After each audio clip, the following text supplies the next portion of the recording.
we go. We are back. I think you started the introduction a little too early. A little early, but never too early for some gusto. I'm trying to start the episode off with some gusto. I like it. I feel it. Feels good. Feels a lot better than last time. Feels good, yeah. I can say definitely feel better than last time. That's what I was shooting for. I was hoping that starting this with enough gusto would erase that. What if just now before we start recording, like I was all smiles and happy, and then as soon as we start recording, I was like, I'm mad. Oh, wow. I wouldn't like that. Wouldn't like that character choice, I guess, if you'll call it that. I'm mad. That was how I was going to switch. Wow. You sound like you're about to start rapping like Eminem. So now, mentioning that, where are you at now as compared to then? In terms of attitude? How much of that salt have you shaken off? Oh, a lot of it. Good. Things have gone decently well this past week since the last episode. All right. For me. If you'd like an update, if that's what you're kind of fishing for, Steelers played their asses off. Yes, that they always did. is a boost to morale. Mm-hmm. I got money. Gotta love monies. Yeah, I have money in my pocket. I'm not bummy. I'm not broke. It feels pretty good. No, it does. That's definitely a boost. When payday is coming up and you have money, yeah, that's a pretty good feeling. It is. Even if it's not that much, you just kind of sit there, you just recount it just for the fun of it. Like, yeah. And I've my schedule's still busy, but it has calmed down a bit, giving me a chance to catch my breath. So things are going pretty good for me. What about you? Well, let's see. First and foremost, I'm happy because my season is here. I call it my season because when it gets cold outside, that's when I come alive. That's when I start to do my thing. I bust out my jackets and my swag.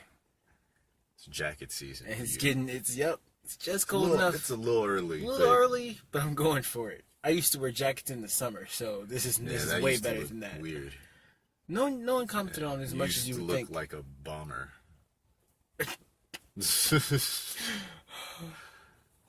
You know what? Another thing why I'm excited, because I'm a bandwagon Dodgers fan now. Oh, wow. And I really like the squad. Well, as I said, welcome to the squad. Yeah, because we're both bandwagon Dodgers We're fans. the team of bandwagoners. Yeah, I'll admit it. This is my first time being a bandwagoner, but I'm jumping on. It's worth it. I'm trying to hop on at a time where it's like, okay, it's not too bandwagony to hop on yet. It's a little bit. No, if I waited until after they won the World Series and then jumped on, then that's when it's like, get out of here. Yeah. But I'm jumping on because I'm predicting they're going to win the World Series. There's still a chance they won't. So I'll be cheering for them all the way through, you know? It's kind of like you have a little bit of a fail-safe there. It's yeah. Like, they didn't even win. But honestly, even if they don't win, I'm on the bandwagon now. I feel it. Yeah. I feel it. So I'm you happy did about always that. have LA a little bit in your heart. There. Yeah. No, more than a little bit. But yeah, so that, and then also, I have money. That's a rarity when we both have money. Mm-hmm. We're both, pretty stable financially. I'm sure if at any other time we both had money, we'd be doing more stuff with our lives. But we have other things to do, things that need to be paid and reasons that we can't do those things that we want to do. But yeah, so I have money. My season is here. What else? I nearly slapped a customer, but I'm not going to get into that too much. That's why you're happy? Oh. No, that's just an update. That's just an update. We were supposed to be keeping it positive. Oh, I'm I not thought we were supposed positive. to be talking about what we're happy about. I'm just not salty. I'm barely above salty. Well then, yeah, we have to cut your mic time down. This was going pretty good. Oh, but when you're salty... 4 minutes of positivity. All right. It's 4 minutes of positivity. Okay. You're the positive one. That's true. That's true. Keep it positive. I have to bring back the gusto. That's what I have to do. Well, then, leaving out other stuff, yeah, that's what I have going for me right now. I got money. It's getting cold outside. Plus. Yeah, man, I'm happy about the season change. Mm-hmm. Wasn't that... I feel like fall showed up and was like, don't worry. I'm gonna take over this. I'm gonna do this the right way. Yeah. None of that being 90 degrees on Halloween mess. Man, Having that's to wait stupid. until November for it to actually be cool outside. Let's go ahead and get this started now. But what's still angering about that is we're about to have a good 3 months of cold. Like That's 2, angry maybe for you? 3 months of cold. That makes you angry? Kind of. Oh, I love the cold. No, I'm saying only 3? Can I have one more, please? Can we get October, November, December, January? Okay, well, just be happy with what you got. Once All right. again, you're positive vibes. Sean. Positive vibes. Positive vibes. Let's go with the gusto. Let me share this. So, you know how I have a natural distaste towards the nickname Wet Legs, right? Uh-huh. And I don't accept it. Well, I don't know if I got to tell you this or if Nia told you this, but I've lost some of my resentment towards the nickname via her explanation for the nickname. Really? Yeah. When was this? This was just a little bit ago when she was over here. This was Saturday night? Yeah, Saturday. When we were watching the fights? Yeah. Now, she was explaining to me that the reason I'm called Wet Legs is because my general lap area is so wet from all the bitches that have been sitting on it. Okay? Now I remember this now. I remember overhearing this. I didn't know what y'all were talking about. I can so much more appreciate that name. Whatever floats your boat, I guess. I mean, Still that have sounds natural distaste for pretty it. weird.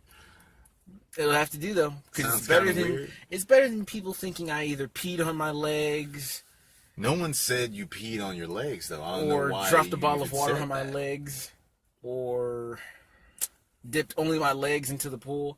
Any one of those. So there you are. And I feel like that's just what was needed to reverse the nickname All right. Wet Legs. Like now, no one's gonna want to call me Wet Well, Legs. that's positive. So either way, That's it works good. for me. That's good. Did you just do double thumbs up?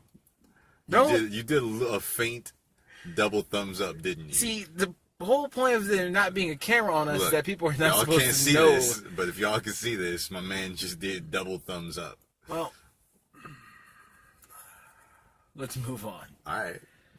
Now, What are we gonna start with? We got a lot to talk about. we do.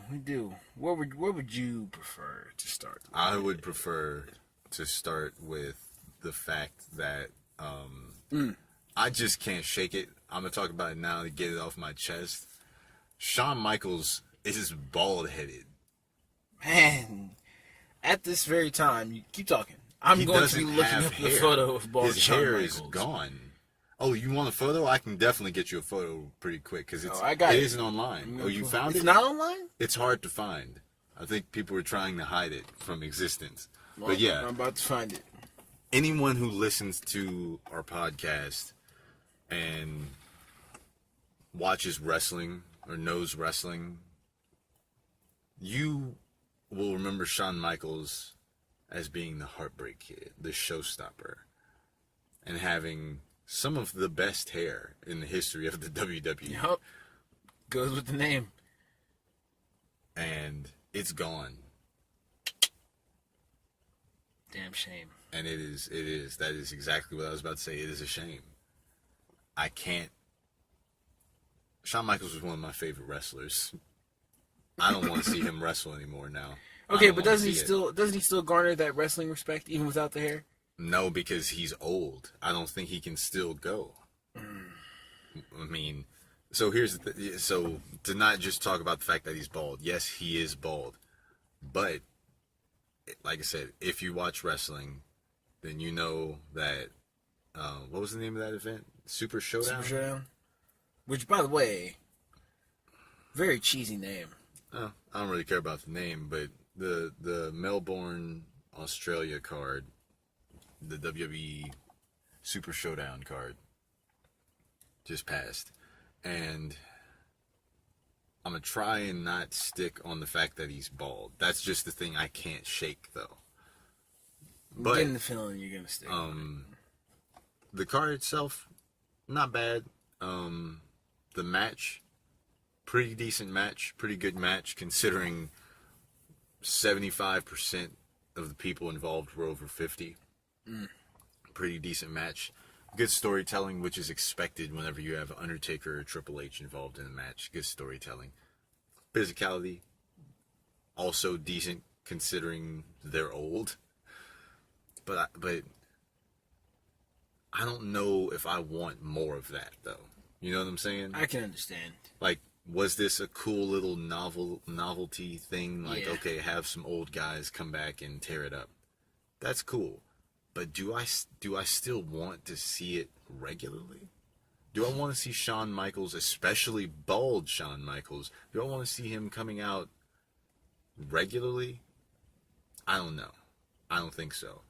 And I was one of the people who was really pushing for Shawn Michaels versus AJ Styles. Now, not so much. Not so much.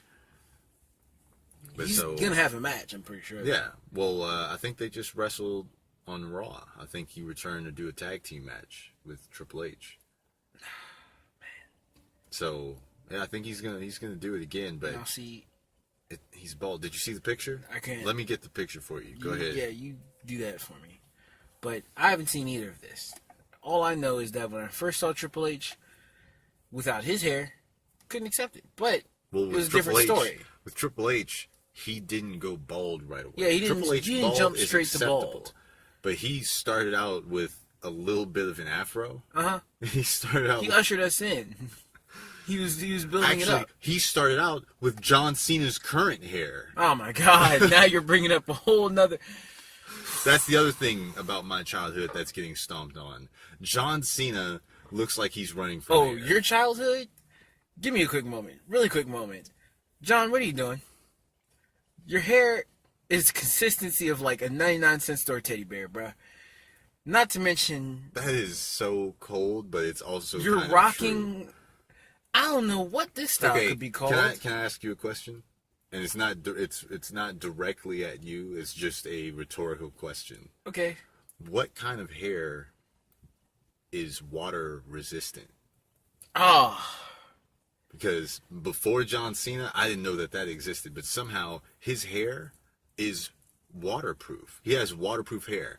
He wrestled an entire match. His hair never got wet from his own sweat or anyone else's. I don't know what that is. Somehow when he was done, when he cut his promo after the match, his hair was dry, bone dry.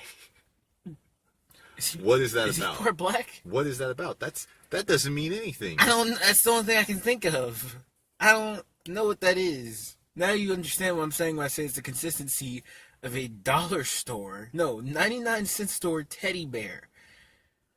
But even those get wet, so I don't even know. Just know His hair that doesn't what you get said wet. about Shawn Michaels easily transfers to what I'm saying John about John Cena Cena. needs He was- less hair. John Cena Shawn was my Michaels favorite. definitely needs more.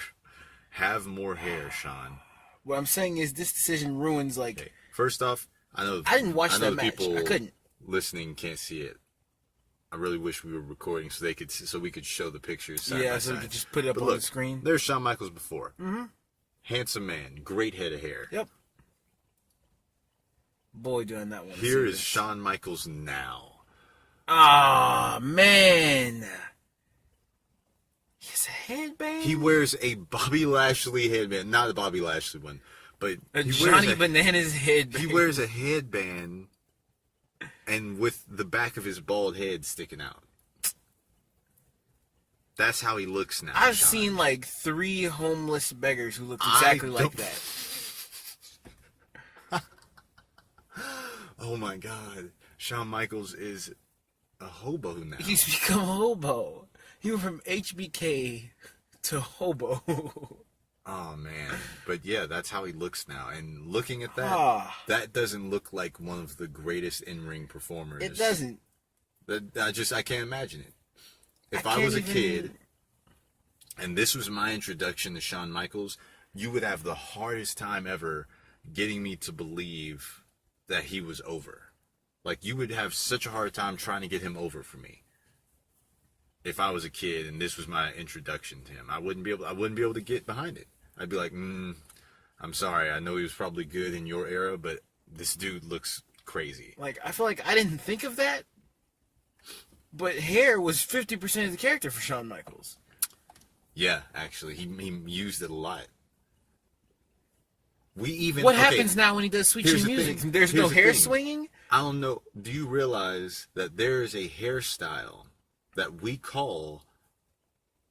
named after him? That's very true. The Shawn Michaels ponytail, or the Shawn Michaels hairstyle, as most people would know it as the half up, half down.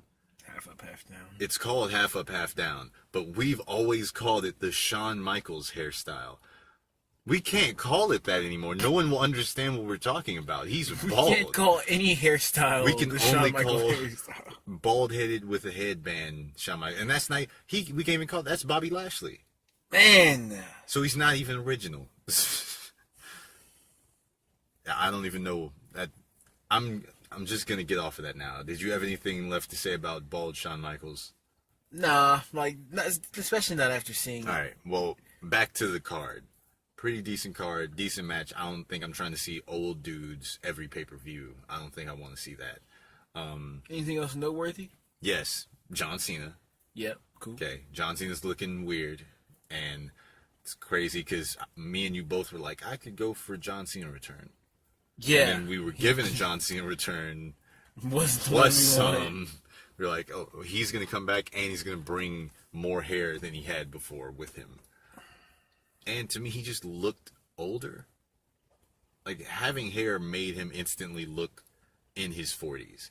I know he'd been 40 for a while, but because he had looked the same for the last 13 years, it hadn't clicked yet that he was over 40. Now he looks over 40. Now he looks like he's about to retire. Nope, he definitely does. He definitely does.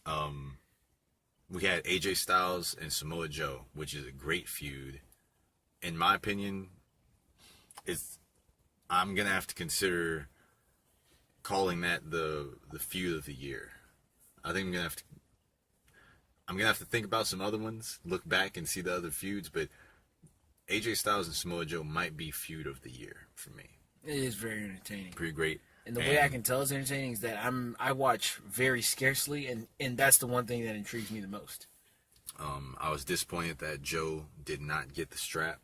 I thought Joe was gonna go over, because they've been facing a lot and AJ's been winning every time, so I thought they were going to end the feud by putting the strap on Joe. They didn't. AJ kept it. But we got probably the best consolation prize that we could have asked for, which is Daniel Bryan and AJ Styles. We're going to get to see Daniel Bryan versus AJ Styles. I just saw someone put this on Twitter. I just saw, if you are a wrestling fan, by the way, if you're a wrestling fan and you like listening to wrestling podcasts, the Public Enemy podcast, they said this on Twitter. Like, they both have soccer mom hair. And I was like, that's so true. Daniel Bryan and AJ Styles both have only reason I didn't think of it is because mom. Daniel Bryan has a really cool beard. Yeah. So I wasn't looking at his hair. But he definitely does. He does. They both look like they're about to pull up in a minivan. I kind of feel like, because they're going all out. Oh, they're definitely going all out. So I feel like we should go ahead and advertise this is Daniel Bryan's last match. This is Daniel Bryan's, last, hurrah.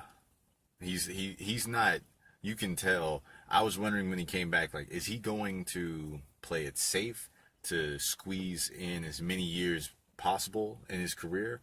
Or is he going to go all out every match and just live with whatever years he has left? He knows he only has a few good years left, so he's going to make them the best years possible.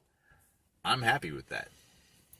I don't want to see someone put their body on the line and, have post-career problems, but if he's going to have them anyway, I'm pretty sure he's going to have them anyway. If he wrestles safe for a long time, he's still going to have issues anyway, because he currently has the issues. Yeah. If he retired now, he's still going to have post-career injuries and stuff. So he's going to have the injuries anyway. You might as well give the best 2 to 3 years that you got. May as well. If it's that much. But yeah, we're going to get AJ Styles and Daniel Bryan now, I guess, probably for Survivor Series, which is... And that's going to be it. Yeah. I can live with that. I'm perfectly fine with that. What else did we get? was it the Shield versus Ziggler, Drew, what's his name now? McIntyre. Oh, it's still McIntyre. I'm thinking of before he was in the WWE. I thought so. Pretty sure. Yeah, it's McIntyre.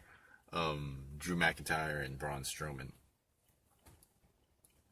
I don't know why that was pretty forgettable for me. Like, it was a good match. I acknowledge that. Okay, this is a pretty good match. But it just was. I think it was forgettable because there was no real story behind it for me. I just felt like it was a. It felt like a time, like it was buying time. Because they're buying time so they can do.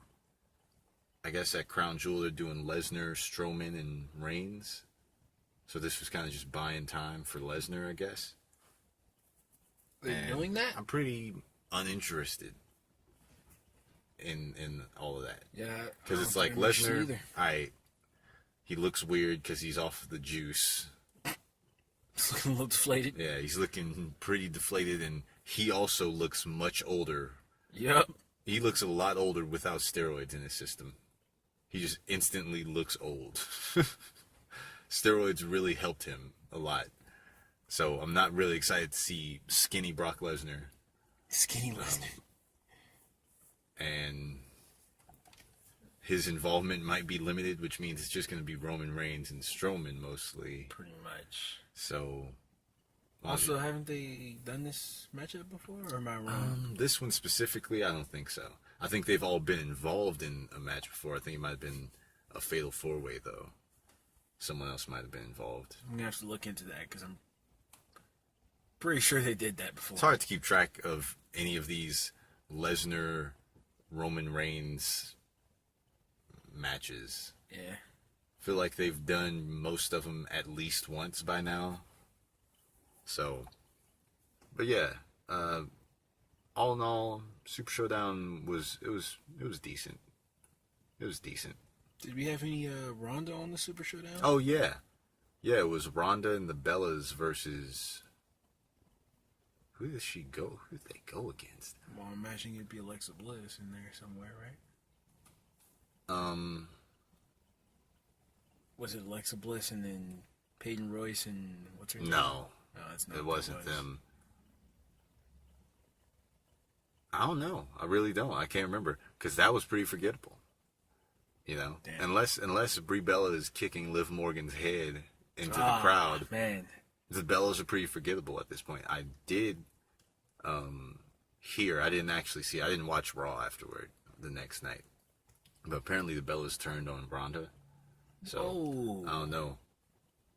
I know Ronda did a double armbar finish, though.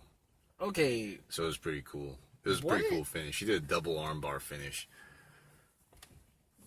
Ronda in ring, this is what I've noticed since Ronda's come over to the WWE. Ronda in ring, pretty entertaining.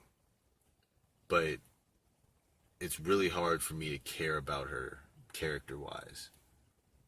Like, I think it's because of what I said when she first came over. I can't. She's the least for me. Maybe just because I'm a huge UFC fan, and I've known her for years before even considering that she was going to be a wrestler. Yeah. So maybe it's just me, but she's the least like believable babyface. In my opinion, I can't buy her as a babyface at all, which makes any of her storylines just not that interesting to me because it doesn't, when I'm watching her wrestle, when I'm watching her matches against people, to me, she's the heel against whoever she's going against.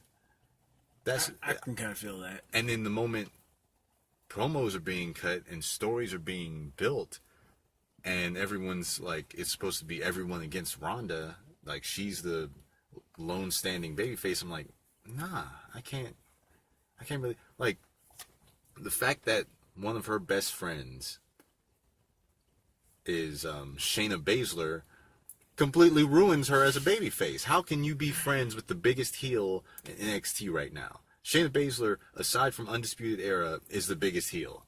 Maybe, okay, and Tommaso Ciampa. Yeah. It goes Ciampa, Undisputed Era, and Shayna Baszler. How? How can you be friends with that person and still be a babyface? That doesn't make sense. It doesn't even make sense. So it really kills all her storylines for me because they're not believable. And then now it's like the Bellas are turning on Ronda to, you know, they're turning heel to further give more heels for Ronda to just run through. I don't know. I feel like it should have been done the other way around. I feel like it should have been Ronda turning people face. Yeah, they could have capitalized on It should have been Ronda turning people face as an unbeatable heel. Ronda should have been female Brock Lesnar. Yep. She should have been. Female Brock Lesnar who's consistently on the show. Consistently defends the championship. But I think the dilemma with that is they probably felt like, you know, there is a reason she's matched up with Alexa Bliss because Alexa Bliss is that big heel. So then who's the babyface to counter Ronda? If she's Brock Lesnar, who's the female Roman Reigns, I guess, if you would? Who's coming in? That's the reason why. It's just all to build up, but it's just to build a feud between those two. But I feel like they could have got so much more out of her. True. I don't think they should have been, in my opinion, you shouldn't be playing the long game with Ronda. She's given you every reason not to believe, or every reason to believe she's not going to be there for a long time. Yes, she's been consistent. You got to appreciate how she stepped right into a pretty decent schedule in the WWE. You know, so you got to respect that. But everything she's said has been that she doesn't really plan to do it for a very long time. So, and even if she does do it for a long time, it'll probably be like a pretty good hiatus in between. So, and I just wouldn't trust someone who's coming over from another sport. Like if it's especially MMA, because as we've seen, people, they can't stay in one. Yeah. If you've done the other one before, you're probably going to go back to it. So I wouldn't have been playing the long game. I would have been playing the maximize what you can get out of her now. Maximize what you can gain from her current relevance and buzz in media. So I would have said she comes in, she's the unbeatable heel. She pretty much runs through the roster. Then send her off. Send her off, you know, let her do her thing for a while, write her off, and then she comes back, and then you can play with a turn or something. That's how I would have said to do it. Because now I don't care, and I can't say it's because of her wrestling. Her matches have been pretty good. Pretty consistently good. But even the way her wrestling style looks like a heel. That's true. Especially you using Brock Lesnar, that would fit pretty much. She's just violent. Like, yeah. She just throws people half the time. She's violent. She has the perfect, she's had this since her days in the UFC. She has the perfect mean mug. Mm-hmm. She really is good at looking mean. And also, if anyone who's a wrestling fan and like hasn't seen any of Ronda before WWE, just don't go watch her matches in the UFC. That's what'll confuse you. Go watch her interviews. Go watch her interviews. She was cutting heel promos before she was a wrestler. She's been a heel. Go watch her countdowns to the UFC or her interviews that she did before her matchups. She was cutting the most heel promos and interviews out of anyone. Like, no one could say that she wasn't right there at the top in terms of mean people, like genuinely mean interviews. Yeah. She was a mean person. True, yeah. She was a mean lady. So how would it be now all of a sudden believable that when she was competing at a high level, which the WWE is booked to like look as if these are real athletes competing at a high level? Well, before, when she was competing at a high level, she was mean, and now she's nice. As I'm saying, I just can't get behind that. Lesnar sticks to Lesnar. When Lesnar's in the UFC, he's a heel. And when he's in the WWE, he's also a heel. Because Lesnar is just a mean dude. I feel like Ronda needs to... Not Ronda, I don't think it's her. I think it's just the booking. That's the way it would have worked. That's just not where they went with it. Yeah. They dropped the ball a little bit. But if and when Shayna Baszler comes up, and then who knows what the timetable is for Jessamine Duke, because she's in the Performance Center now. When they've put them together as a group, if that better be a heel group, and that would be awesome. If they book this correctly, I'm gonna be buying stock in that. I'm gonna be really invested in that. Because I like they won't do it though now. A trio, a female trio of all heel characters, like genuinely heel characters, and all genuinely badass characters, all of them real life could beat any of the women on the roster in a fight. That would be one of the greatest teams in female history. A trio of legitimate badasses. That's true. On a team together. They're bringing in what none of the rest of them are. Yeah, if they book that correctly, I'm going to be really invested in that. But if they, if they go the like, kind of like Charlotte and Sasha and Bayley and Becky Lynch, if they go that route of like just pitting them against each other in random matchups, I'm probably not going to be as intrigued because I'm like, we kind of saw that already. We saw that. But see, they probably won't because you realize they had Paige's little group, which I don't know if it's still going, but her, Mandy Rose, and that other nobody. Well, they've tried it a few times and it hasn't gotten Squad. over. Yeah. I don't know if they're going to make another group because the Riot Squad's still a thing right now, I believe.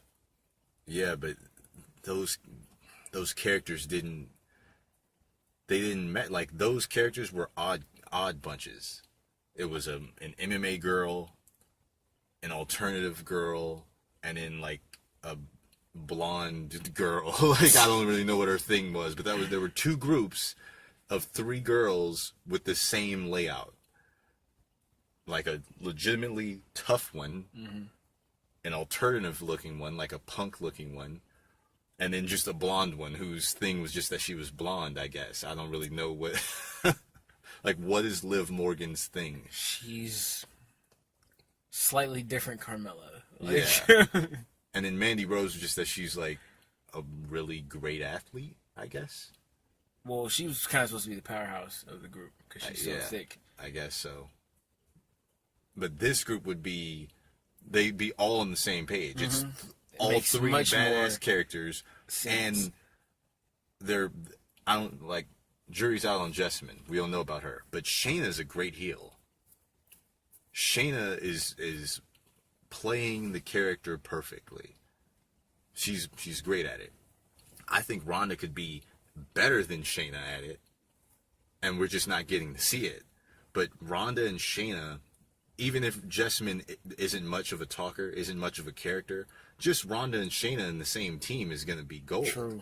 That's going to be gold. Those are some mean ladies. Real life.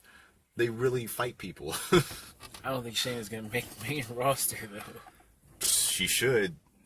She definitely should. She should. She should, but only for that reason. Yeah. Because any other reason that they bring her up is going to be so that she can job.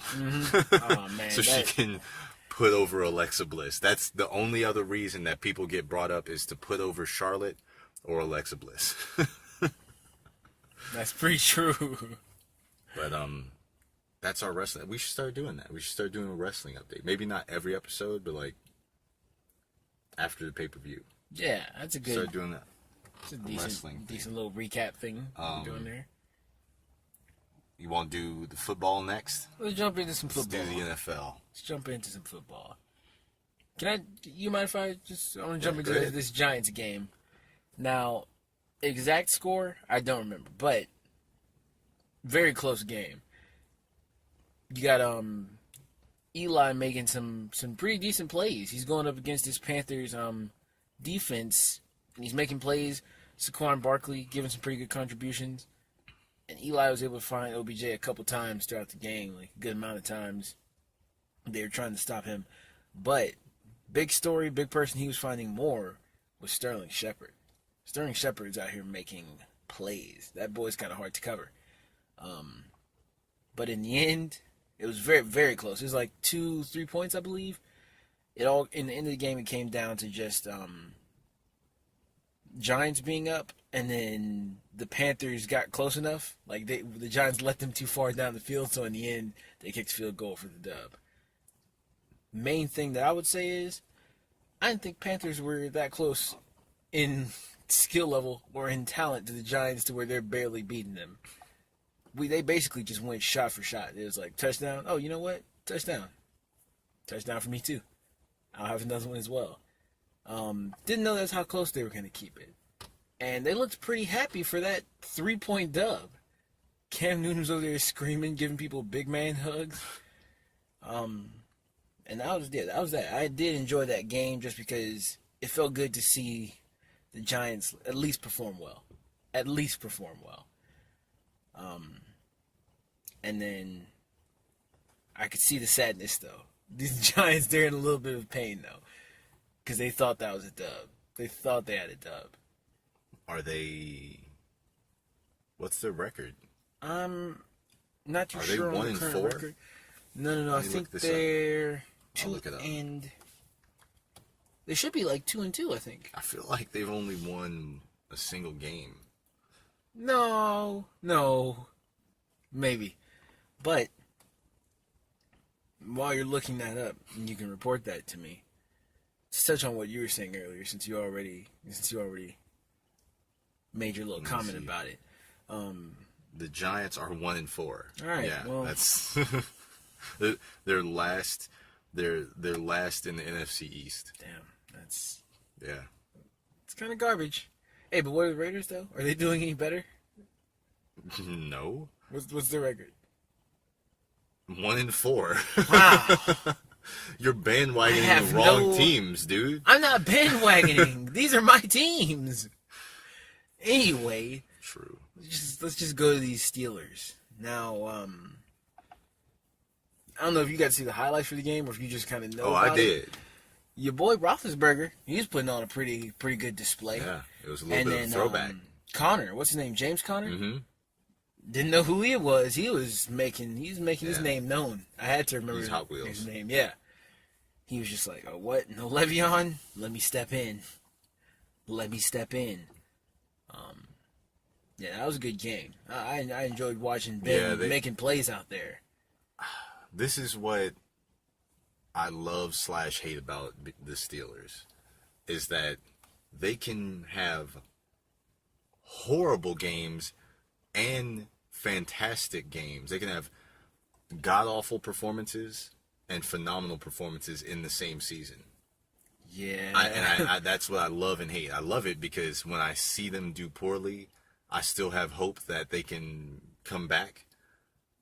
But when I see, but then at the same time, it's like, why can't you just be ready at the beginning of the season? Yeah. Like, why can't you just be consistently... Can you just come out strong, please? I'm not asking for you to put up 42 points every game, but can you at least not put up like 10 points?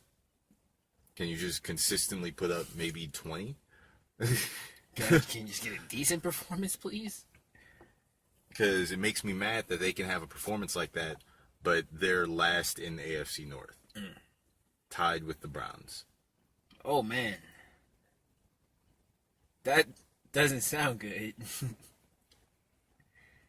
But what was another notable performance for you this week? Well, the one that I had to I was like, ooh, I gotta talk about this on the podcast.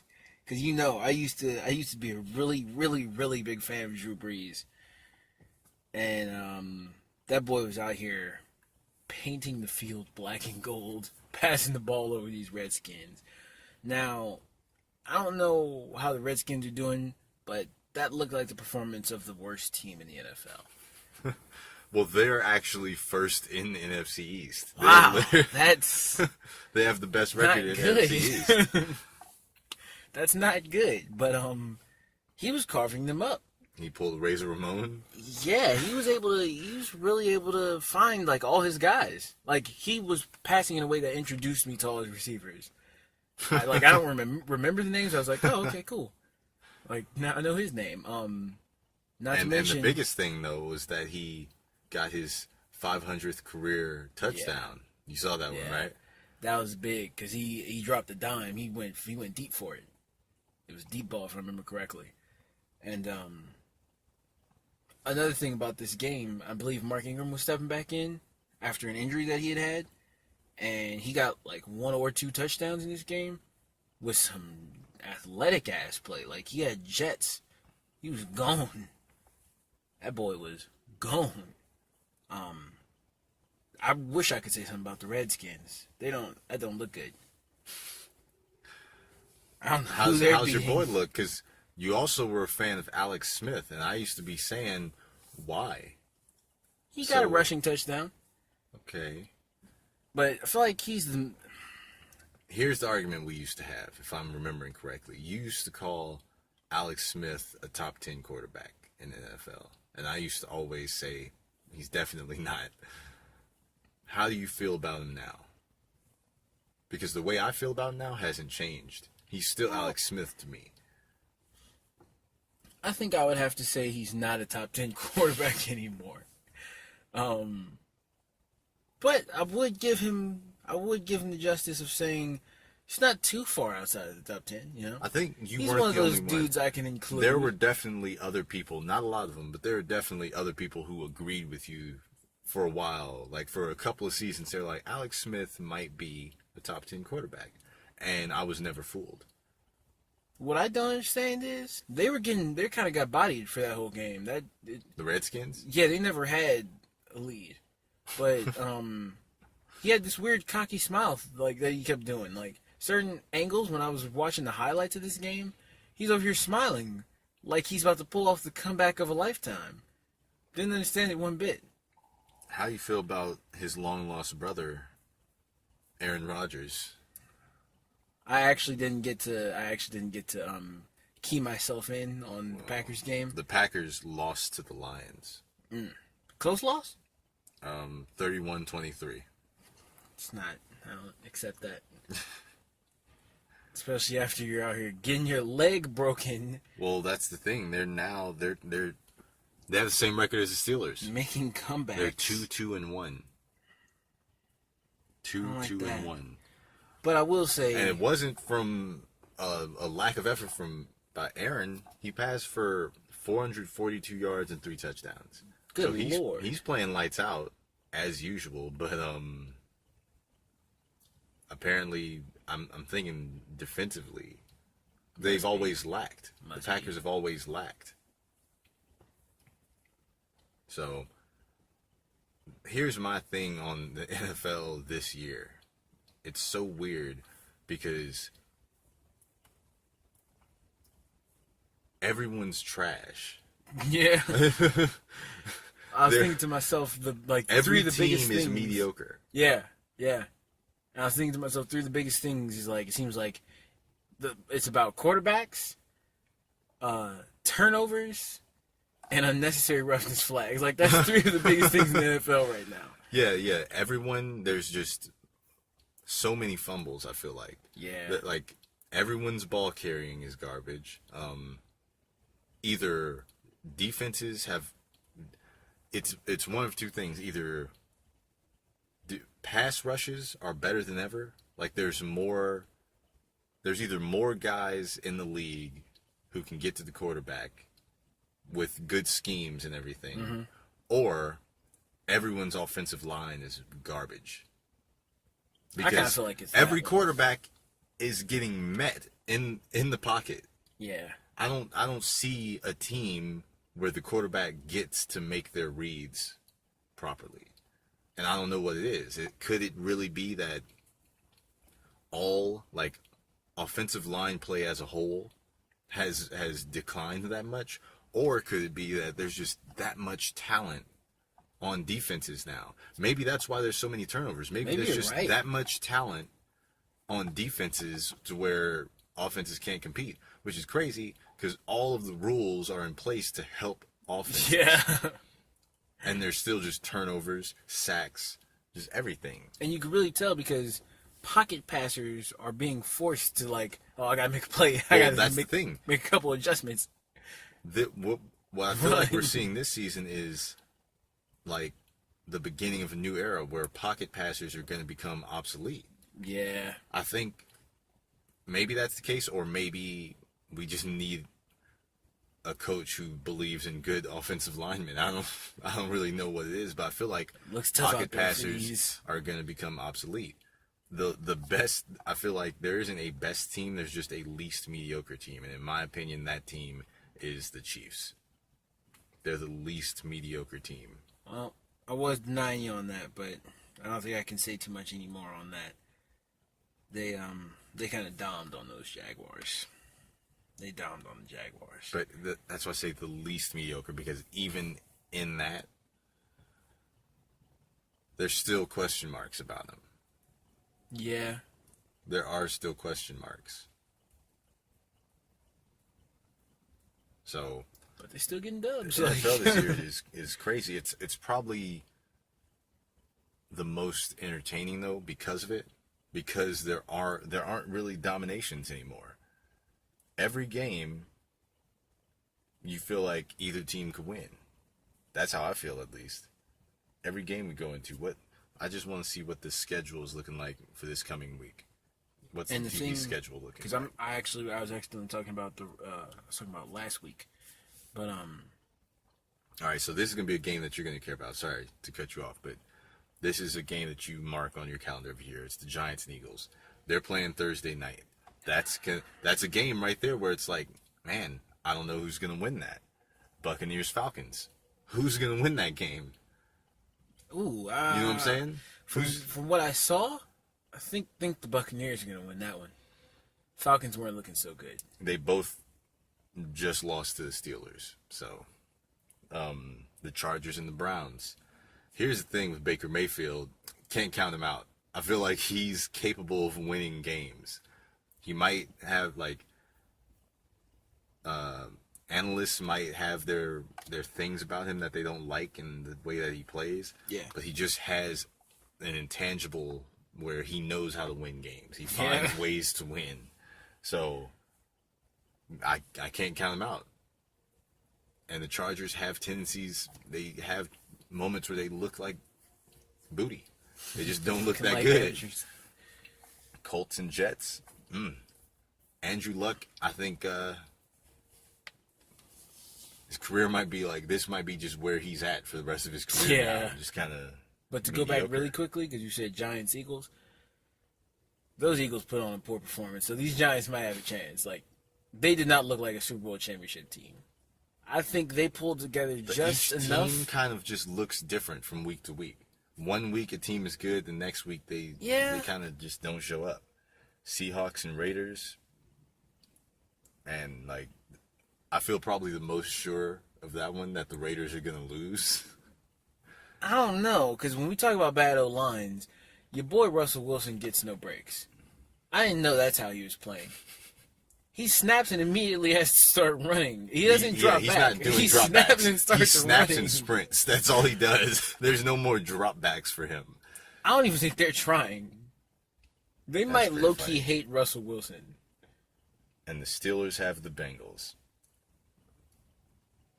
I'm going to take Bengals. I'm kind of nervous about that game, but I look forward to it because it could be a huge shift in that division.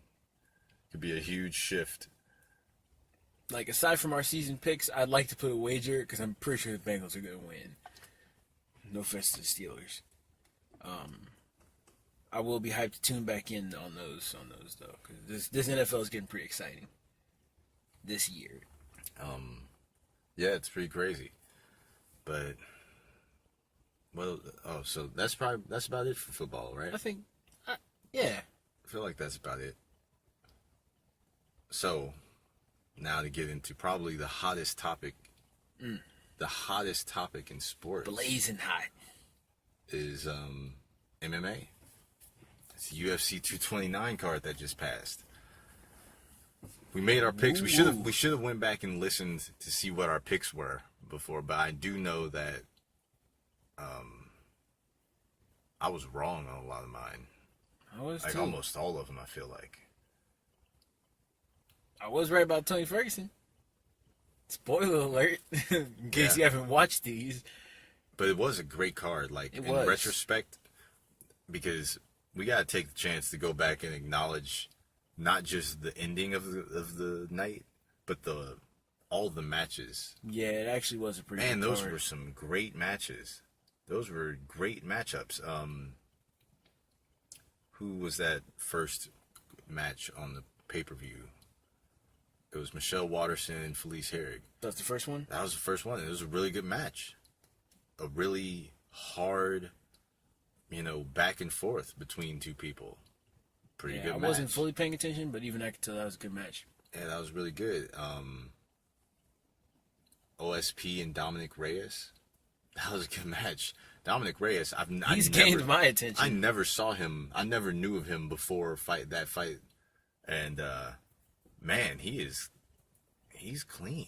He is. He's good, and he's so big. How do For you light finish that heavyweight, again? in my opinion, that should have been a knockout. So I'm glad you brought that up. Who was the referee? Whoever the referee was, it was Dan Mergliotta, I believe. I think you're right. They robbed him of a knockout, I feel. Because at the horn for the last round, for the third round, just before it, he landed a left hand, a left cross, and it dropped it completely, collapsed.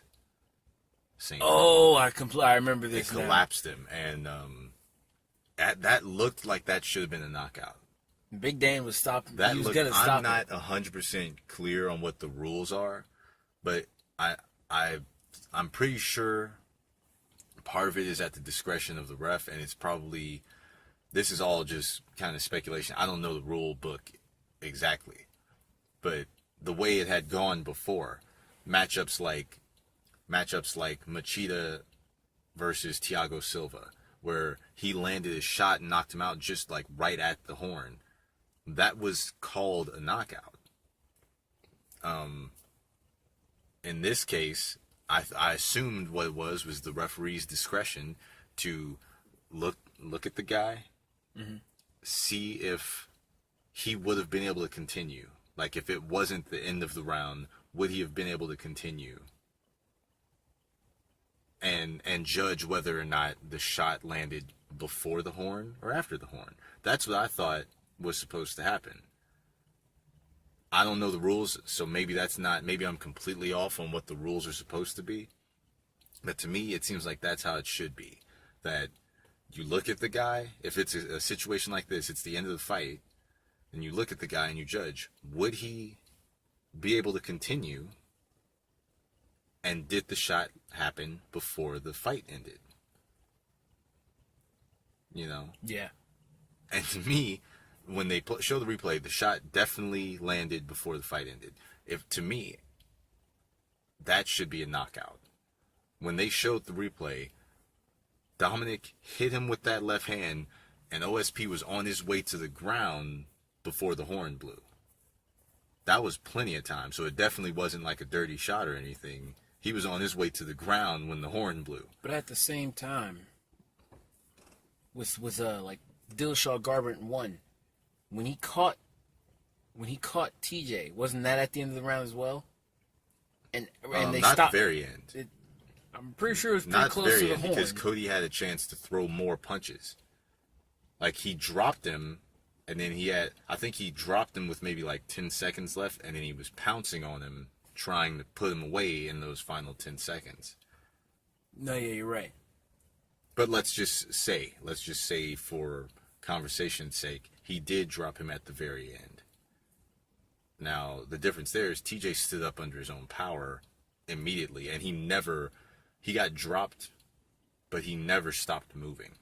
OSP got folded up. He got folded up. He was completely laid out, flattened out on the canvas. Yep. TJ never was flattened out. He fell on his butt, and then he continued moving. He was wobbly, he was dizzy, but he never was unconscious. OSP, even if it was for only 2 seconds, 3 seconds, he was unconscious for 2 or 3 seconds. That's a knockout. That is definitely a knockout. Yes, he popped right back up. To his credit, he stood right back up.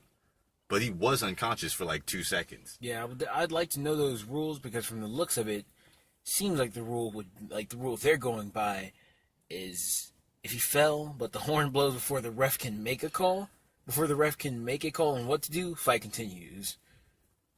Because Big Dan's kind of just looking at him. He's just looking over him like. Yeah, I'm pretty sure it's the ref's discretion.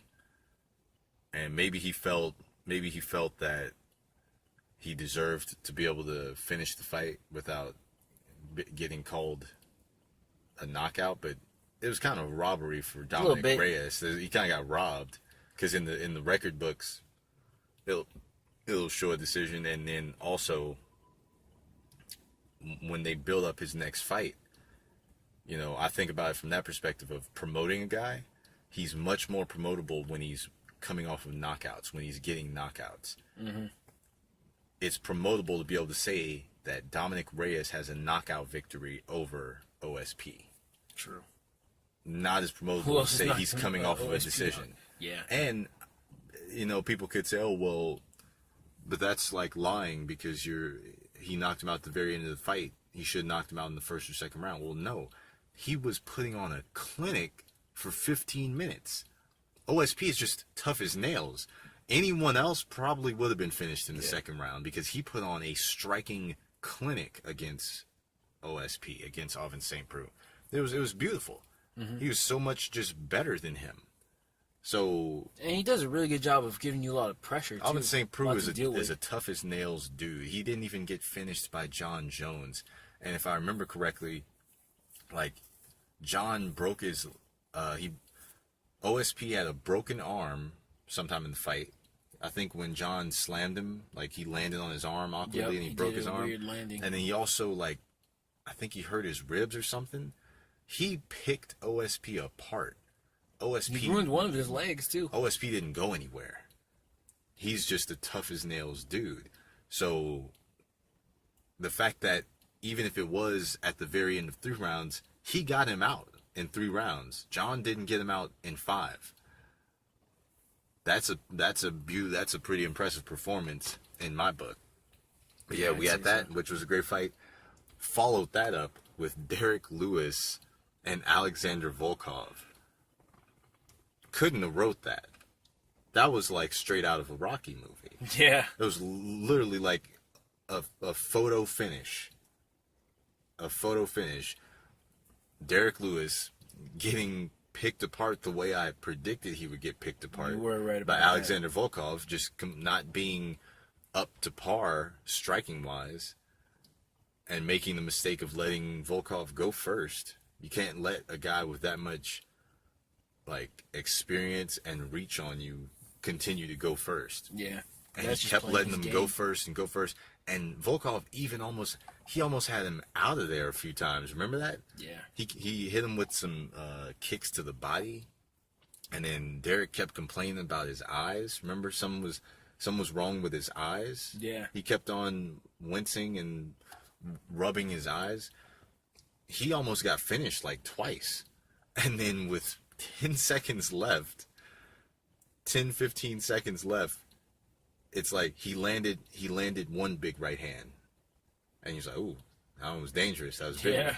Then he landed another one, and he's like, whoa, that was a big one. Then he landed another one, and it dropped Volkov. He's like, whoa, he's really going to do this.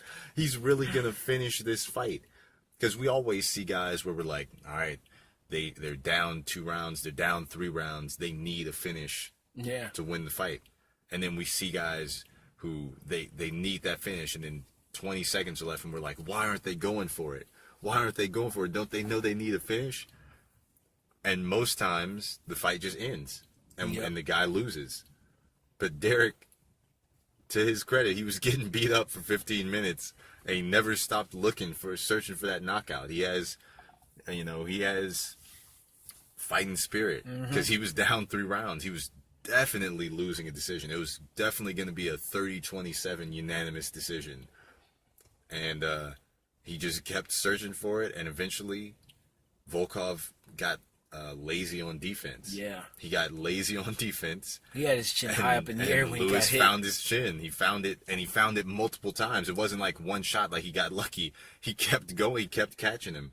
And then once he went to the ground, that's the most dangerous position. One of the most dangerous positions in all of MMA is being underneath Derek Lewis. Because what, a lot of people think about his knockout power, his punching power, but it's not so much his standing punching power that's scary. It's his ground and pound power. That's what people forget about. What he did to Travis Brown, it was the shots on the ground that landed that was vicious. It's his ground and pound that's so scary. His punching power is good, don't get me wrong, but in the heavyweight division, everyone's is, and I feel like his isn't that much above anyone else's. It's that ground and pound. It's his ability to finish you if he gets on top of you. And it just seems scary down there. And he's so heavy. He can completely trap you from moving once he gets on top of you and rain down just anvils on your skull, and that's what he did. Volkov was out. Oh, he did not know where he was, which had to feel really sad, because the last thing he remembered, the fight was about to be over. Like, the last thing he probably remembered hearing was the clapping of the wooden blocks. So he probably woke up and was like, did I win? And they're like, nah. You did not. You failed us. Didn't look good. They had to stand him up. Yeah. Two people on, or a person on each side of his body. To the point that I was making another great fight. Yeah. And they followed that up with, which is the biggest disappointment of the night, is that Tony Ferguson and Anthony Pettis put on a hell of a show that was completely overshadowed by, like, bullshit. Because Tony Ferguson and Anthony Pettis, man, did that deliver. It did.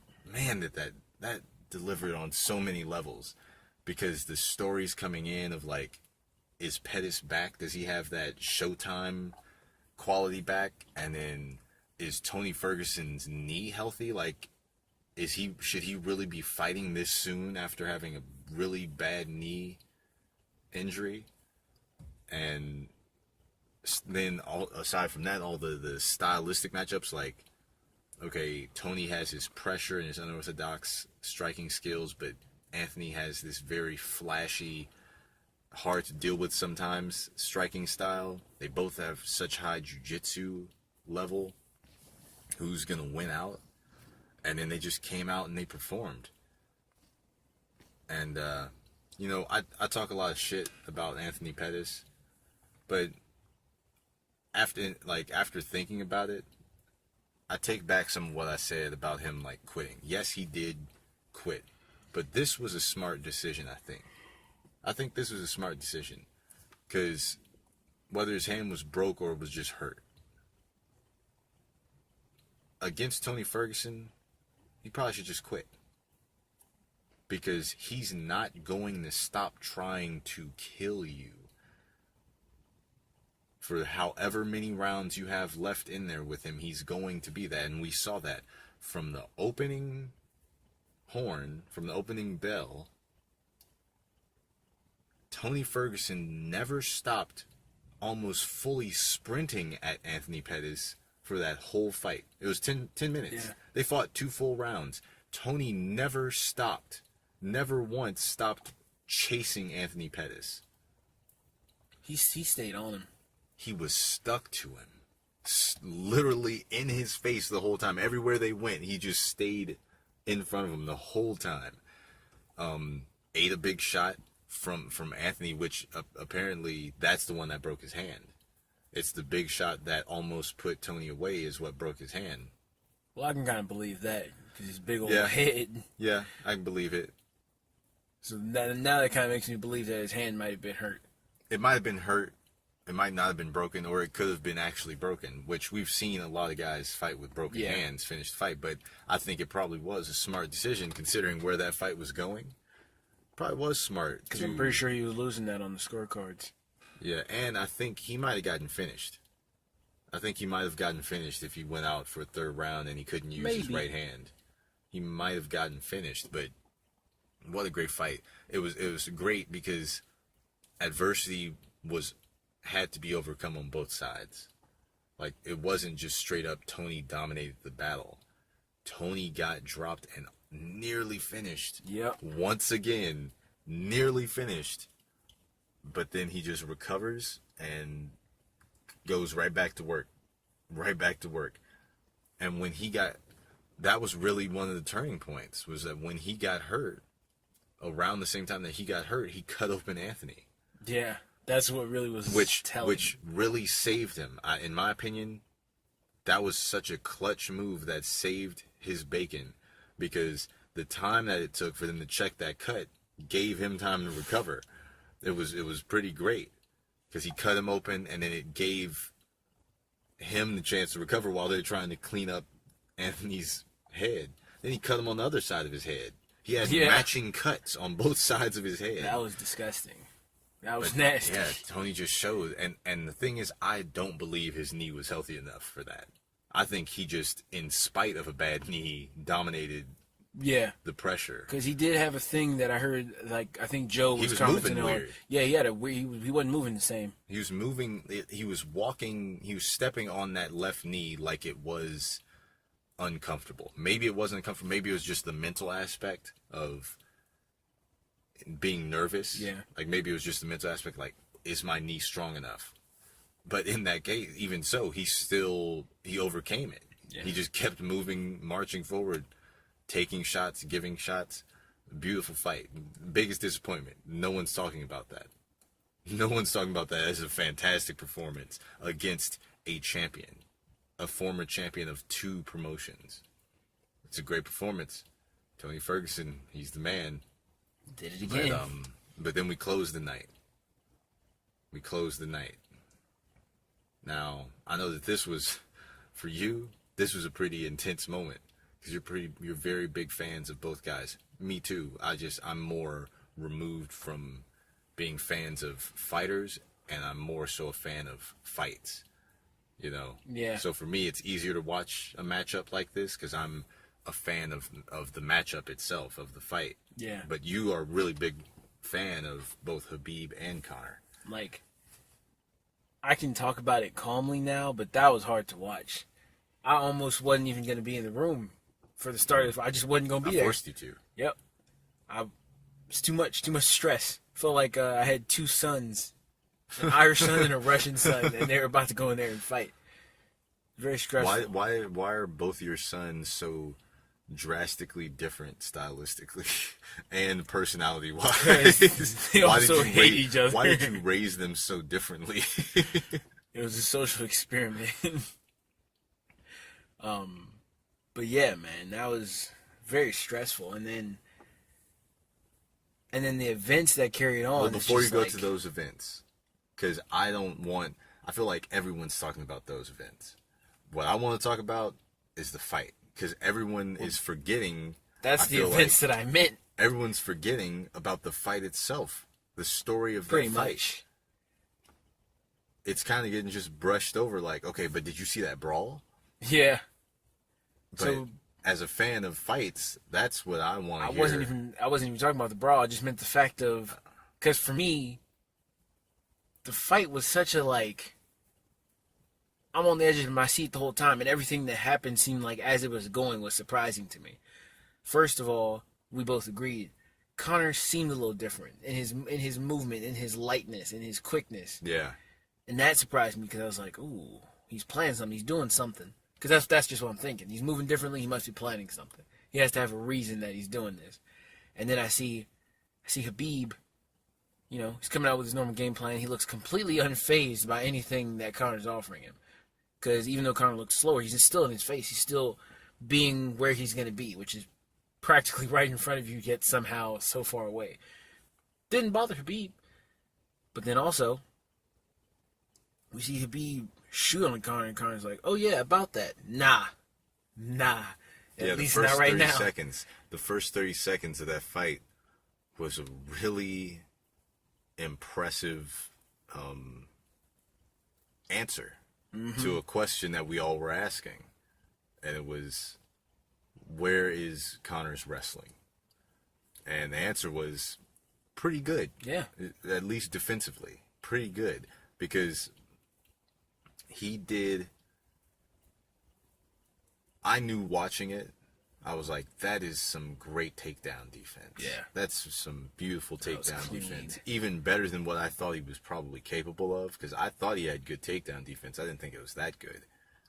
But then I was listening to Chael Sonnen talk about it afterward, and he said from the wrestler's perspective, there's big things that you have to learn, and then there's the smaller, the finer details that come easily, that are easy to learn. The big things are hard to learn.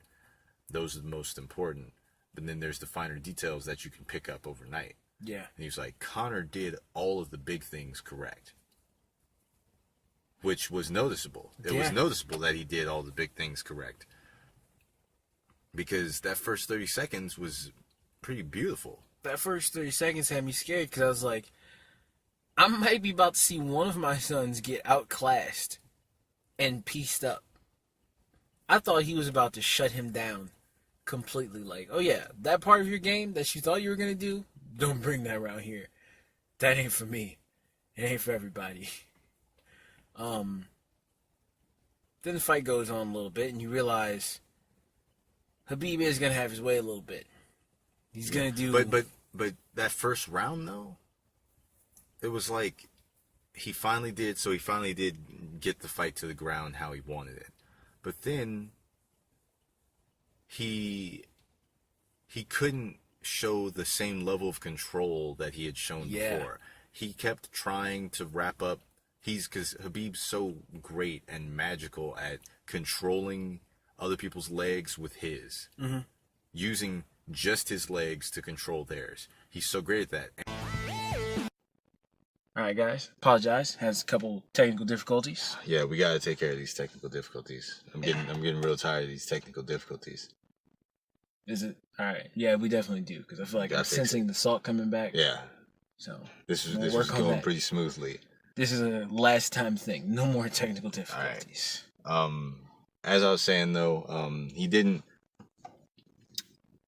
Khabib did not control Conor so as dominantly. He controlled him. He definitely controlled him, and he had the top position the whole time. He won the round, and Conor was trying to play the game of don't fight to get back up. Just save your energy, and then next round's going to start on the feet. And he did his best to save energy, but that man is he smothers you. You're going to get tired. Regardless, you're going to get tired. But he didn't really land any shots from the top because Conor did a good job of of giving him too many things to think about to really unload with his ground and pound. Then the second round started. To me, was the most coolest thing that happened, which was that the one huge shot that landed, the one big shot. There weren't a lot of big shots on either side, but the one big shot by Khabib. And now we have helicopters. Everything's trying to mess up this recording. We have helicopters flying over. Anyway, that big right hand that Khabib landed. He said, bang! Man, that was something. I didn't see that coming. Yeah, Conor didn't either. Oh. Conor didn't see that coming at all. And that round, I believe that was a 10-8 round because he dropped him, which would have won him the round right there. But then he just beat his ass. Yeah. For the duration of the round. Honestly, that could have been stopped. That could have been stopped right there. He was going for the finish. He was going for the finish there because he wanted to TKO him. Yeah. Apparently, what I heard was that the game plan was to tire Conor out on the ground and then finish him on the feet. That was the goal. He wanted to finish him on his feet. So he was going to take the TKO finish because he was like, well, everyone saw I just dropped him. This is kind of... close enough. Yeah, this is good. So he was really, at the end, I saw a great picture someone captured from ringside of Habib standing up and just raining down shots on Conor, and Conor just kind of down there with his hands up. It looked like he's begging for mercy. I think I saw that photo great too. Yeah. Photo. But yeah, he landed some huge ground and pound shots. Conor was definitely hurt from those, which credit to Conor. I think that punch, that right hand that Habib landed, would have led to a finish against almost anyone else. It would have led to a finish. Yeah, because it was big, it was quick, it was right on the button. It was accurate. And it was followed up by some hellish ground and pound. Yeah. Those weren't his usual shots to just He tie you up and set you up for a submission. He was throwing heavy shots from the top. But then he didn't get the finish. And that's the thing about going for a finish, is that it does wear you down. Mm-hmm. So then coming out for the third round, he didn't look exhausted. He didn't look extremely fatigued. But John Anik was pointing that out. John Anik was saying that Habib was fatiguing. And it didn't really look that noticeable to where it was noteworthy. I would have just said somewhat tired. But it was because he poured out so much for that finish. And then Conor came back that round. I don't know if Conor won the round, in my opinion. I don't know if I would say he won the round. I have to watch the fight again. But that was Conor's best round. The third round was Conor's best round because they spent the most time standing up. The problem with it was that even though it was his best round in this fight, it was his worst round. Yeah. Probably in his UFC career. I feel like he didn't find his rhythm that he normally has. He didn't find that, because he didn't just stand. It wasn't a round of standing and like dominance striking wise. It didn't look clear. If you were a casual fan, you wouldn't have been able to say that. You wouldn't have been able to guess who was a better striker, because they both were landing. Habib, even though he didn't land another shot like the one in the second round, he was landing, which is more than what Eddie Alvarez can say. You know, it's more than what Jose Aldo can say. He was landing. And he was doing a good job at not getting hit. Regardless of how it looked, regardless of if it looked like unorthodox or if that's how a coach would have taught it, the point is he was landing shots and he wasn't getting hit a whole lot, and he wasn't getting hit really hard. The shots that Conor was landing, they weren't very significant. They weren't. They weren't really big shots. I think there might have been one uppercut that he landed that looked really good. Aside from that, they just were kind of there. They were just punches that were coming out, and a lot of them were just kind of getting deflected off of Habib's forearms and gloves. Yeah. But that was that round, and it kind of gave a little bit of hope for Conor, because it was like, okay, all right, maybe the next two rounds are going to be a little closer. You know? Yeah. Maybe the next two aren't going to be like the first two. But then Habib came out and he was like, all right, that third round, I was just catching my breath. Now back to work. Enough games. Now back to the regularly scheduled program. And he came out and he went right back at it. And this time, I'm guessing his coaches must have gotten his ear and said, you know what? It's not worth, like, getting the KO isn't worth the risk. Go ahead and just choke him out.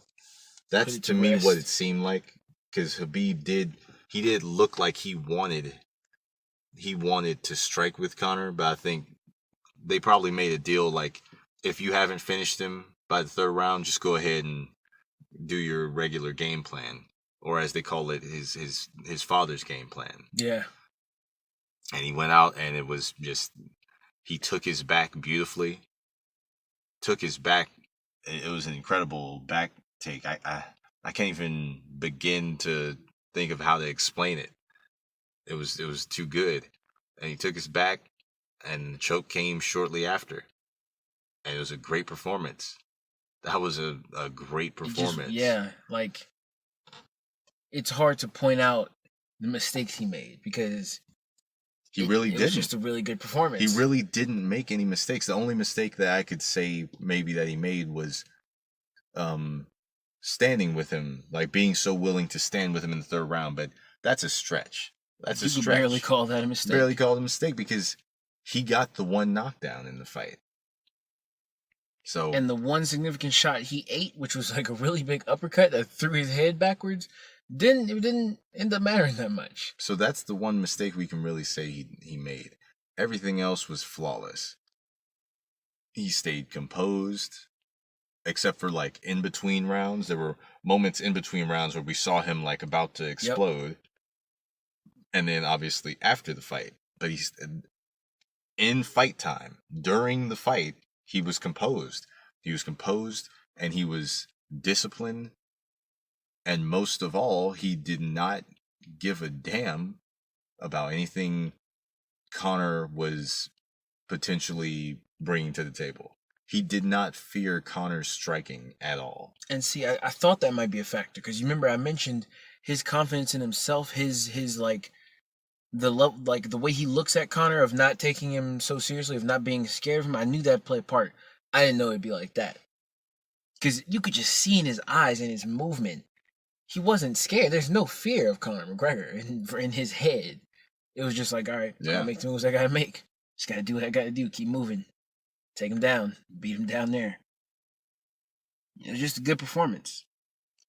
Yeah, it was pretty great. And then, so, like I said, everyone's already talked about the brawl. I don't really need to talk about it all that much. Mm-hmm. There was a brawl that ensued. Things happened, but really nothing really happened after it. No one was charged. Conor didn't press charges on anybody. Habib was he was announced. He just wasn't, he wasn't present for the announcement, but he was announced as the winner and the champion still. So he still ended up going home with his belt. His pay was withdrawn. He did not get paid. The athletic commission did withdraw his purse. But yeah, it was mostly just a brawl. It was pretty funny though, because it had the ending of a classic episode of Monday Night Raw. Yeah.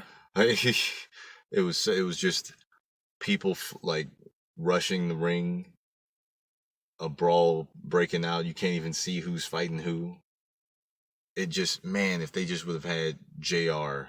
Yeah, definitely. That's all you need. JR on commentary would have been just perfect. And they put the little copyright thing in the bottom right corner. If they just would have put Zuffa 2018 in the bottom right corner, it would have been beautiful. But that ended that.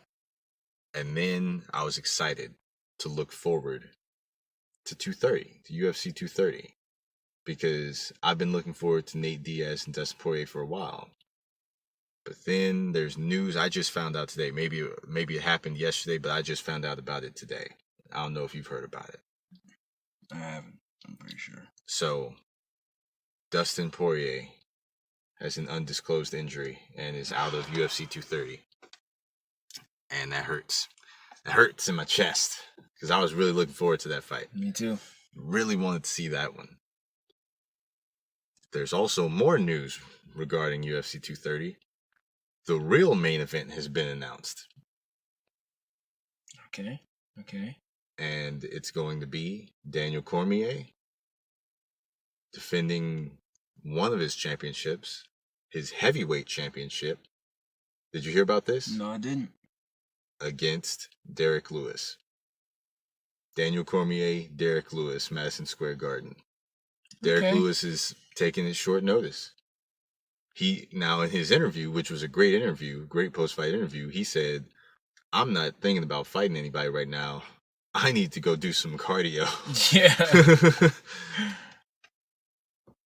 He did not seem eager to be thinking about fighting anybody. But like most guys, when the opportunity for a title comes up, when the opportunity for a main event, and most of all, when the opportunity for a big-ass payday shows itself, well, you better go take it.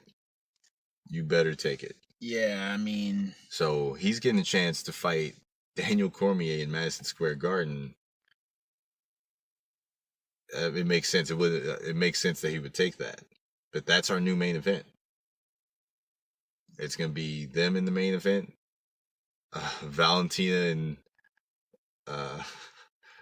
what's her name? Sajara like Eubanks as co-main. And man, I really wish that somehow Nate Diaz could still fight on that card. But there's a possibility, because he mentioned it in a press conference before, and I don't know if anyone remembers it. And he mentioned it kind of jokingly, so I don't think anyone took him seriously. But Conor mentioned fighting on the Madison Square Garden card. I do remember him saying that, now that you mention it. We might get Conor McGregor versus Nate Diaz Part 3. This time, Conor steps in on short notice. Now, that's going to be a little different. This time, Conor steps in on short notice. And what would be really crazy about this whole situation now is, well, one, I don't care what anyone has to say about Conor. Man's a badass. Yeah.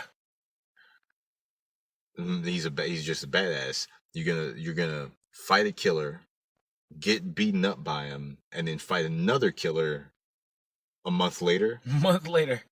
No recovery. So there's that. But then the other thing is, who's the main event? It would be weird at this point for Conor McGregor to not be the main event. Yeah. Because that would be Conor McGregor and Nate Diaz are both bigger stars than Daniel Cormier and Derek Lewis.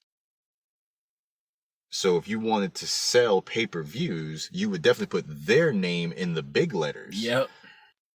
If you want to sell pay-per-views. So if Conor stepped in, is it going to be 2 title fights and neither of them are main events? I don't know how they do that. I do not know how they do that. It's going to be interesting. I don't know. The other alternative that we might have is Nate Diaz fight Tony Ferguson. Tony might step in. I would love to see that. And man, that would be crazy. Oh my gosh. Not on the podcast, but we talked about that before. And if I remember correctly, we did not agree on who we thought were going to win or was going to win. I just hope someone steps in, because if I'm a fan, if I'm still like a mark for UFC fighters, there's very few guys who I still am big fans of. Yeah. One of them is Nate Diaz. The Diaz brothers, I'm huge fans of. And I really want to see him fight. I was looking forward to this almost more than I was looking forward to McGregor and Khabib. Man, I really was too. Because I think we did say this in the podcast before. I was pulling for Dustin so hard. I was pulling for him. Like this, I was hoping that this would be what finally might earn him his title shot. Yeah. And I had faith that he could beat Nate. Yeah. But that is the state of the MMA world right now. We lost the big match, we gained the big match, and we might have another one to gain. But this Madison Square Garden card, this is probably going to go down in history as one of the most, like, bizarre ways that a pay-per-view has come together. Yeah. It's just going to be so weird how these matches came to be. Because I feel like we're going to be unsure of this card up until like a couple weeks before. Till it actually happens. Yeah, we're just gonna be unsure of what's going on. It's just it's kind of a mess, but it also makes for entertainment. It's like, who knows who's gonna be fighting in Madison Square Garden? It really could be anybody. And for the record, I can't remember what I said on the podcast, but I'm kind of angry that I let you get in my ear, because I had Khabib for the longest, and then I was like, you know what? I think Conor's going to win. Then Conor goes out there, gets his jaw snatched off. Well, that's your fault. You shouldn't let me get in your ear. I thought it was you. Well, it's not that you got in my ear, but it's also like you're able to say just enough that the media that I was already seeing kind of convinced me. But then also, let me just say this: early picks. If it's gonna stay Cormier Lewis, if that doesn't change, which it shouldn't, I'm assuming that should stick. Early picks, I'm gonna take Cormier. I'm going to take Cormier. Just have to. Short notice, more complete fighter. He's Daniel Cormier. It's kind of his thing. He gets dubs. Also, going to take Valentina. Obviously, I don't think anyone's picking. You realize that opens up the possibility that we could see Derek Lewis versus Brock Lesnar. Damn, that'd be pretty exciting. That's pretty much. That's a lot of mass. That is. In the ring, in the octagon. That's a lot of weight. And if we see Derek Lewis beat Daniel Cormier, it's kind of hard to call him versus Brock. Yeah. I don't know. Yeah, if he can beat Cormier, he definitely can beat Brock Lesnar. Yeah. Takes a lot to beat Daniel. We've seen that. But I think we covered everything. Yeah, it was a lot. We had to deal with. Even got helicopters. Yeah, helicopters, technical difficulties, but we still got through it. Covered a lot. We're making our way back, you know? Yeah. Last time we had to defy salt. This time we have to defy other things. You got anything else? Any topics? Anything you wanna? Yeah. No. I don't know. I think we just let's wrap it up. Let's bring it home. Let's wrap it up. All right. Social media wise, follow us at Painfully Tight on Twitter, on Instagram, and I said that we were on iTunes last time, right? Yeah, I mentioned it. We got to make I'm still our excited about it. I'm still happy about it. It makes me feel good. I am too. It feels official. Feels legit. Yeah, iTunes. It's all Painfully Tight at Painfully Tight. Social media for me at Javon_Kamanawai on Twitter. Go hit me up there. Tweet me. Debate with me. I want people to tweet me their opinions, and I want to argue with them on Twitter. You're just trying to argue people. Kind of. I kind of just want that. I think you should say debate. You're debate. Trying to debate. I'll debate. But yeah, at Javon_Kamanawai. Go do that. Go argue with him. Pretty sure he's serious about that. He said that a couple times now. Go do it so that he stops doing it with me. That's what you really want to say. Yeah. You know what? Get him off my back, please. No, but if you care about having me on any of your social media outlets, Snapchat at SeanC150, Twitter at SeanJohn101010. If you can't find me by that, because I noticed there's a little bit of confusion on Twitter, just put in Blacc Ca. Sexual Lee. Sexual. You got way too many aliases. _Lee. I'm a man of many names. What can I say? If you're trying to hear some new music, which I do plan to have some new music up, and I have a date for you guys. Here we go. We got an initial release date, Halloween night. Oh, really? Halloween night. We're also going to be putting out an episode that night. Okay, well then that's what you're going to have. You're going to have a podcast dropping, and you're going to have a new track called No Sleep dropping. Can we hear the track on the podcast? If that's something we can do. Yeah, we can. We'll talk to our producers. That's what we'll do. If we can get that, I'm perfectly okay for it. All right, No Sleep. Then I'm hyped for it. Halloween night. You better deliver. Ooh, if this is another super hentai. One of those fights that gets rescheduled. If this is another super hentai, I'm going to be so mad.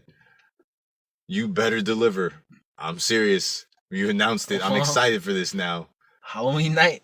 Oh, all right then. But as I was saying, Halloween night. It should all be on SoundCloud. Check me out. Blacc Ca. BLACC$CA$H. And that's pretty sure that's all of my social media. And that's it. Places where you want to find me. It's been real. It's been great. I've liked the episode. I know I was mad about the technical difficulty. More technical difficulties. You know what? I'm gonna just stop talking. Bring us home, Sean. All right. Bring us home. Yeah. Hey. Yeah. Fast flow. Stop go. No mo. Open doors. Choke throats. Nose ghosts. And you know. Yeah, you know it's right. This has been Painfully Tight.